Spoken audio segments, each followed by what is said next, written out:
More than 50 years removed from the landmark Civil Rights Act outlawing discrimination, yet the images are eerily similar.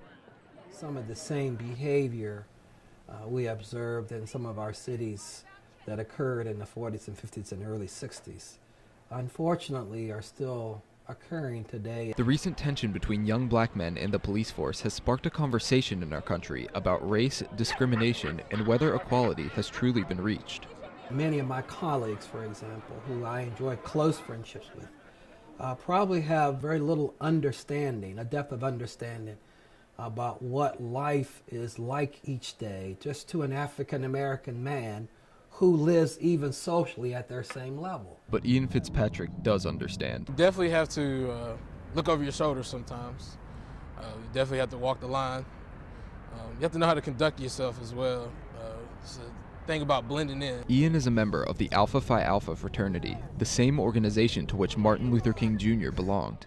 He says MLK Day reminds him of the progress that has been made. I haven't really had to grow up in those times. You know, my mother, she still has color on her birth certificate. You know, I'm able to have these freedoms, you know, because of everyone else worked so hard for us to get these freedoms. I have to say, unfortunately, racism is still alive, and I think it's a little more subtle today than it was back in the 50s, 40s, 50s, and 60s, but it is still alive and well.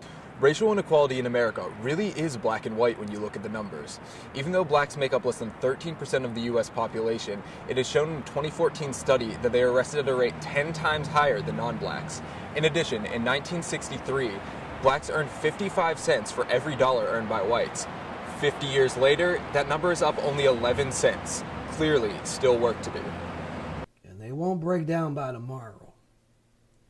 But I think if all of us, from all different walks and segments of life, all gradually work towards breaking down the barriers together, these barriers will fall. Rob Engle, NU Report.